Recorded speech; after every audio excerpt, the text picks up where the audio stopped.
Hello and welcome to another lecture of macroeconomics. In this lecture I will be going over GDP, gross domestic product, the formula for it and how to calculate it, as well as percentage change or growth rates. You will recall growth is when we have sustained increases in overall economy or GDP over a period of time. Well, in the short run, we look at growth rates, and by looking at the growth rates of each quarter, we're able to determine whether we hit a recession or depression or how the economy is growing as a whole. So we're going to calculate that. Now, for the exam, you will have multiple questions on the formula for GDP, gross domestic product. You should have that formula memorized. I have it at the top of the slide. Y equals C plus I plus G plus NX. Or Y equals consumption plus private investment plus government spending plus exports minus imports, net exports. Now, the equation that I'll show you in just a second is actually the growth rate equation and percentage growth. This equation actually can be found not only in chapter 5 but chapter 1. And in this chapter 1, in the appendix, you will see percentage changes. Essentially, it's just a simple percentage change formula. What I'm going to use it for is to determine whether the economy grew or contracted. So before we begin with that, let's figure out the GDP total for quarter 1. Gross domestic product total, or the Y variable for quarter 1.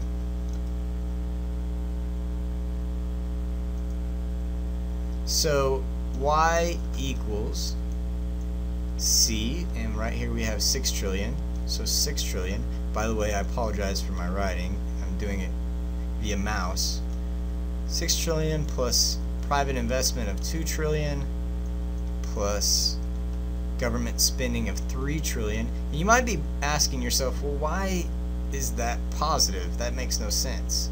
Well, the reason being is if government spending goes up, usually consumption goes down, and therefore the more we spend via taxes doesn't always just increase GDP as a whole.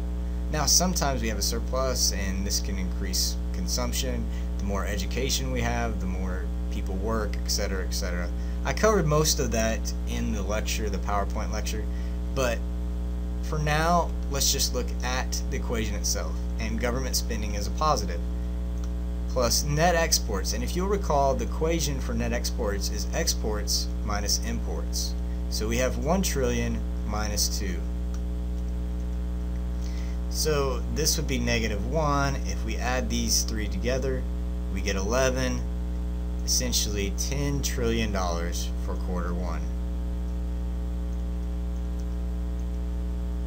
You might go ahead and notate on your notes quarter 1, and again I apologize for my writing, was equals 10 trillion.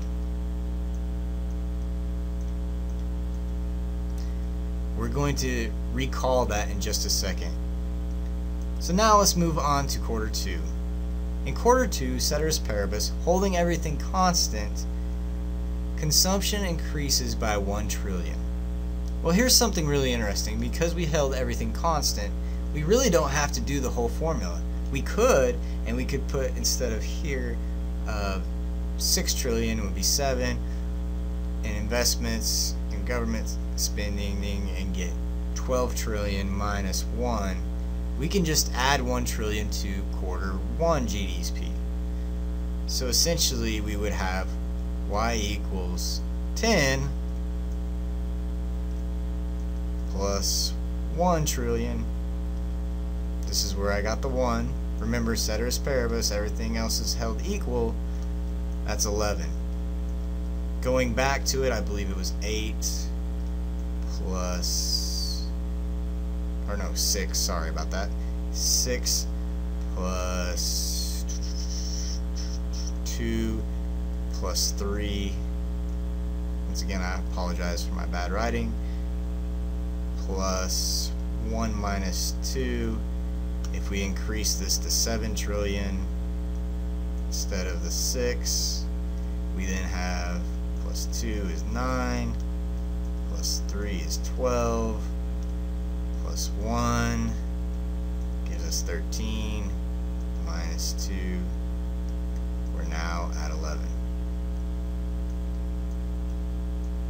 But we didn't have to do all of this because ceteris paribus, holding everything else equal, it increased only by 1 trillion. So we have 11 trillion now for quarter 2. So go ahead up here and write GDP quarter 2. I know my writing is really bad. It's difficult with the mouse. Hopefully I'll get better. Quarter 2 equals 11 trillion. So now, how do we figure out the percentage change? This is the formula for it. GDP, the absolute value of GDP into the second time. It's not necessarily always quarter 2 or year 2. It's just the second amount of time minus GDP in the first amount of time divided by the original GDP times 100 to get the percentage. Now this is just percent change GDP. This little triangle in mathematics just means change. You can recall that when looking in chapter 1. So let's do this formula real quickly. If we have GDP in quarter 2 of 11 trillion minus GDP in quarter 1 of 10 trillion divided by GDP in 1, we got 10 here, and it's the absolute value, times 100. We know that this equals 1/10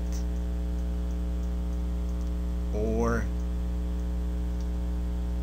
0.10 times 100, and because it's a percentage, we get 10% growth. The economy grew by 10%. In other words, it went up by 10%. On the exam, you'll have a question like this, and then you'll see something that says A grew by 9%, B contracted by 9%, grew by 10%, or D, none of the above. Well, it would be C, grew by 10%. Well, let me show you something else. We've got it growing by 10%. What if ceteris paribus, holding everything constant from quarter 2 to quarter 3, consumption again grew by $1 trillion? Well, we remember that in quarter 1 we had a GDP of 10 trillion. In quarter 2 we had a GDP of 11 trillion, and ceteris paribus, everything else is constant, going from GDP in quarter 2 to quarter 3, consumption grew by $1 trillion. All we'd really need to do is add another trillion and we'd get 12. Well, the reason why I'm bringing this up, and I probably won't ask a question like this, it's just so you can get it in your mind. Even though it grew by the same amount, it wasn't the same rate. Because these things, remember, I said, refer to time periods. You'll notice that GDP2 actually is GDP quarter 3, and GDP quarter 1, or 1 now, is quarter 2. So if we were to plug those in, it would look a little bit different. It would not be the same 10%. It would actually be 12 minus 11 divided by 11, or 1/11, the absolute value of that, times 100, which would give me,